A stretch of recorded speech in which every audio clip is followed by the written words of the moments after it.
Hi అండి, welcome to my channel. ఈరోజు నేను చల్ల పునుగులు చేస్తున్నాను.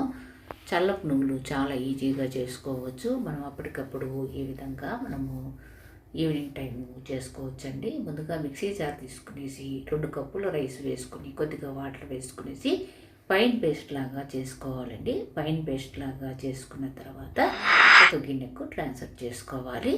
ఒక గిన్నెకు ట్రాన్స్ఫర్ చేసుకున్న తర్వాత 1 కప్పు శనగపిండి కూడా వేసుకునేసి బాగా కలుపుకోవాలి.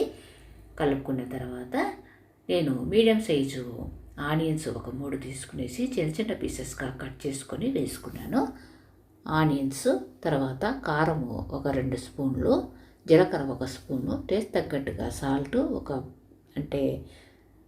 ఒక పించు బేకింగ్ సోడా కూడా వేసుకునేసి మనము కలుపుకుంటే సరిపోతుంది. వాటర్ వేయడం అవసరం లేదు. ఒకవేళ మనము పునుగులు వేసేదానికి ఆ కన్సిస్టెన్సీ అనేది రాకుండా గట్టిగా ఉంది అనుకోండి, ఒక 2 స్పూన్లు వేసుకుంటే చాలు, మరి ఎక్కువగా అవసరం లేదండి.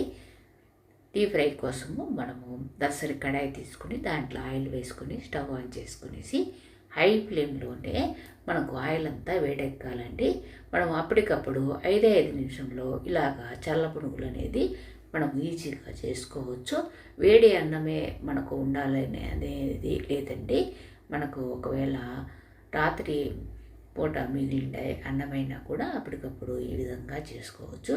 చాలా ఈజీగా చేసుకోవచ్చు. తప్పకుండా ట్రై చేయండి. ఇంకా మన ఛానల్కి సబ్స్క్రైబ్ చేయని వాళ్ళు ఉంటే తప్పకుండా సబ్స్క్రైబ్ చేసి వీడియో చూసినాక లైక్ చేయటం మర్చిపోకండి. డీప్ ఫ్రై కోసము ఆయిల్ అనేది పెట్టుకున్నాం కదండి, బాగా మనకు వేడెక్కిన తర్వాత మనము పునుగులు వేసుకుంటే సరిపోతుందండి. ఈ విధంగా పునుగులు వేసుకున్న తర్వాత మనము ఒక 2 నిమిషాల పాటు బాగా కలుపుకోవాలి. మనము గరిటెతో బాగా కలుపుకున్నామంటే అవి బాగా వేగుతాయి. అంటే హై ఫ్లేమ్ నుండి మీడియం ఫ్లేమ్ను చేంజ్ చేసుకునేసి ఇవి బాగా వేగనిచ్చుకోవాలి. అంతే అండి, చాలా ఈజీగా చేసుకోవచ్చు. తప్పకుండా ట్రై చేయండి. Thank you very much.